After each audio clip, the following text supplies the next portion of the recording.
mais formalmente. Vamos iniciar agora a nossa penúltima pauta da oficina profissional, que trata a respeito de transferência de tecnologia.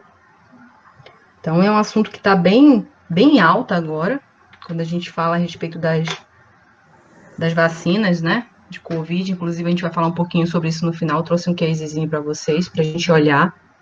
É exatamente isso, é eu colocar no mercado, é eu fazer com que os outros conheçam, sair ali daquele evento para um mercado. Então, se vocês vão ver, quando a gente vai falar sobre algumas definições de autores, né, que vai casar um pouquinho com o que vocês falaram, chamado Boseman. Boseman diz assim, é a passagem de que know-how, né, know-how chamado conhecimento técnico ou tecnologia de uma organização para outra. Então, na concepção de Boseman, é exatamente isso, essa passagem, né? Acho que o André falou, o Fábio falou também, que é justamente sair do que nós temos hoje para, de alguma forma, fazer com que outras pessoas tenham acesso, como um todo. Então, vamos botar essas palavrinhas-chave, né? Passagem, conhecimento, know-how, tecnologia, de uma organização para outra. Já o Altman, ele já tem uma outra definição, ele fala que a transferência formal de invenções e inovações resultantes de pesquisas científicas conduzidas das universidades até o setor comercial. Olha só como casa com uma definição, acho que foi o André que deu também, né?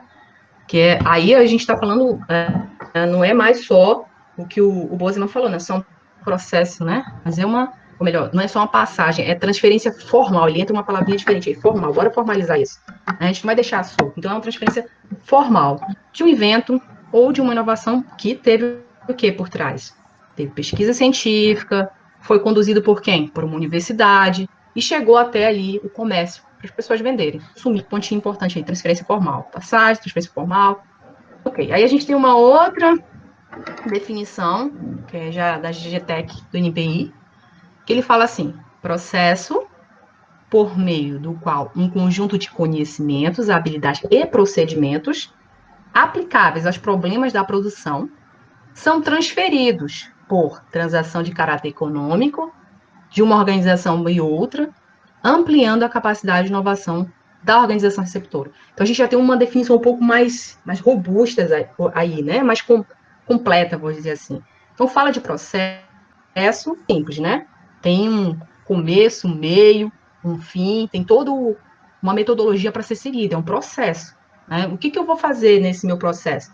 Eu vou transferir ali, eu vou passar ali conhecimento, habilidade com um procedimento que é aplicado a um problema técnico, né? Um problema de produção. E aí, de uma para outra, existem formas de que essa transferência de tecnologia possa ocorrer. Então, se a gente pegar as três definições aí, a gente tem aqui passagem, transferência formal, técnico. Toledo 2004, que ele fala assim, processo composto de várias etapas, que inclui a revelação da invenção, o patenteamento, o licenciamento, o uso comercial da tecnologia pelo licenciado e a percepção, óbvio, dos royalties, né, pela universidade. Descoberta da revelação, né, ali, eu revelei, descobri algo, tem isso aqui. Mas eu já segurei, né, para que ninguém anda copiando aí, eu já fui lá, já fiz um depósito, já solicitei que a patente seja minha, aí tem um processo de licenciar, como é que eu vou deixar com que outras pessoas tenham acesso a isso, e como é que isso vai ser comercializado. Como eu recebo isso, seja eu universidade, eu empresa, eu inventor, como é que eu vou receber isso? Através de royalties ou qualquer outro tipo? Como é que a gente pode pensar em transferência de tecnologia através de aspectos legais?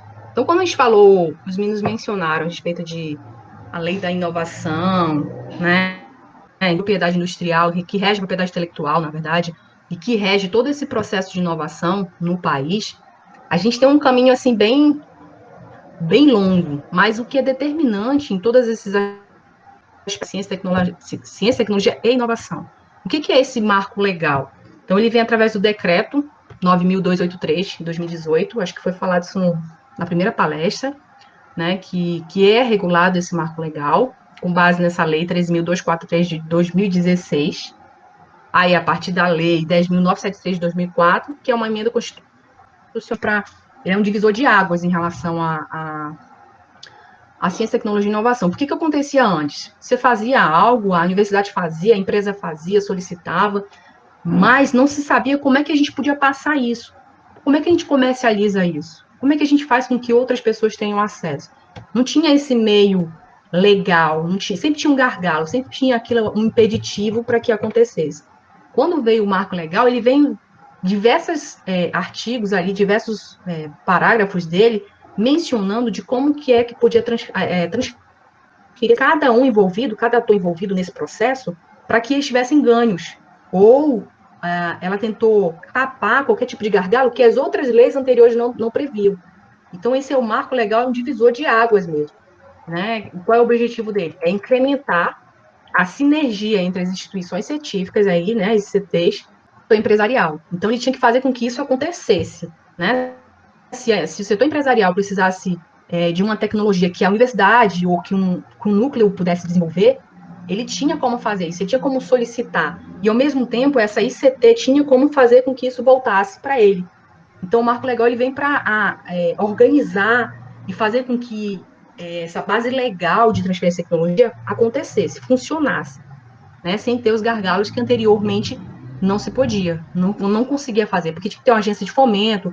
Essa agência de fomento, ela não tinha como funcionar. Agora, sim, tem algumas coisas interessantes em relação ao marco legal, porque para que aconteça a transferência de tecnologia, ele exige que tenha um núcleo de inovação, tem que ter seus processos bem definidos. Então, assim, tem alguns parâmetros que precisam ser seguidos para que isso possa acontecer.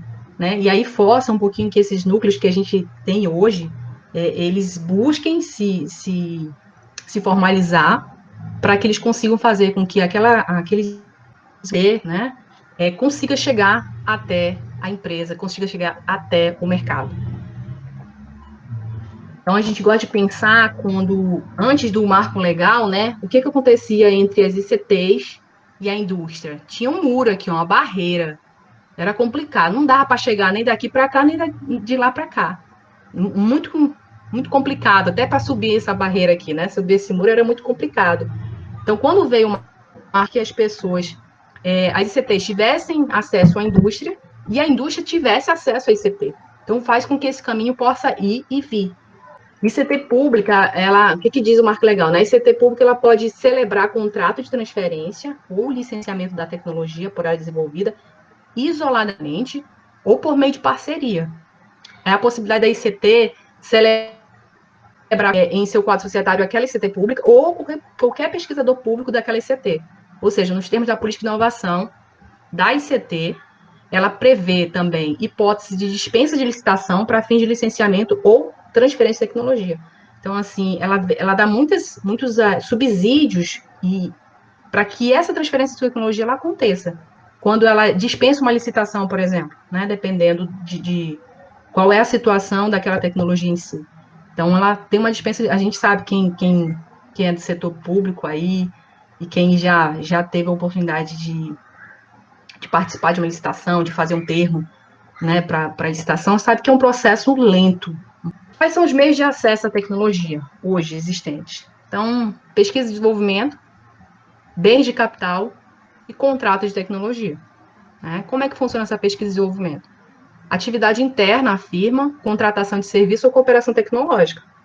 Então, pode ser que esse P&D já esteja diretamente dentro da firma, ou ele pode contratar esse serviço, ou ele pode fazer uma cooperação aí entre algum núcleo de inovação, alguma universidade, algum ambiente inovador que possa fazer com que essa pesquisa e desenvolvimento aconteça. Então, essa é as formas de acontecer. Contratos de tecnologia. E aí, contrato é um negócio interessante da gente parar um pouquinho e olhar para ele com carinho, porque o que faz com que isso tudo tenha uma base legal, que tudo isso funcione. Porque o que acontecia muito antigamente, antes desse marco legal, é que os contratos tinham muitas falhas na sua redação, e isso abria portas para que ter, ou até mesmo copiar, ou fazer alguma alteração. Então, esses contratos é o processo realmente por meio do qual os conhecimentos, as habilidades e os procedimentos que a gente mencionou, aplicado a qualquer tipo de problema de produção, eles são transferidos. Aí tem por transação, né, de caráter econômico, de uma organização para outra, ou ampliando a dos propósitos principais dos contratos de tecnologia. Mas quais são as motivações que se tem para transferir tecnologia hoje? Qual é a motivação que faz com que alguém transfira sua tecnologia? Inovação de produto. Eu quero melhorar um produto que eu tenho e eu não sei muito bem como fazer, mas eu descobri que laboratório tal ou uma ICT tal pode me ajudar a fazer isso. Né? Então, é bem estratégico. Melhoria da qualidade do produto ou serviço, melhoria da flexibilidade gerencial e produtiva, uma gestão tecnológica, o serviço baseado na internet, entre outros. Né? É estratégico, isso estrategicamente. Então, a transferência de tecnologia ela pode ser um motivador para isso. E pessoal? O que seria esse pessoal? Então, é benefícios de aprendizado, melhoria do status de disciplina, profissão, né? Aumento de habilidades empreendedoras, um pouquinho adentrar nesses dois para que vocês entendam melhor. Se eu pensar, por exemplo, em um cientista universitário, né? A gente tem, de repente, um professor que é top aí, até lembrei de um agora aqui da Unifap, que ele produz muito, né? Ele faz bastante descobertas, assim, na área de fármacos. Motivação primária desse cientista, né? Qual seria? Então, ele reconhecimento diante da comunidade acadêmica. Então, normalmente, um cientista universitário, ele quer ser reconhecido. Isso é uma motivação pessoal. Né? Ele quer saber que ele descobriu a cura de determinada doença, que ele descobriu a cura para determinado problema. Então, a motivação secundária dele é ganho financeiro, né? Fundo de pesquisa, laboratórios para que ele pudesse fazer com que aquela tecnologia dele possa ir adiante. Então, isso é uma motivação para que ele possa solicitar transferência de tecnologia.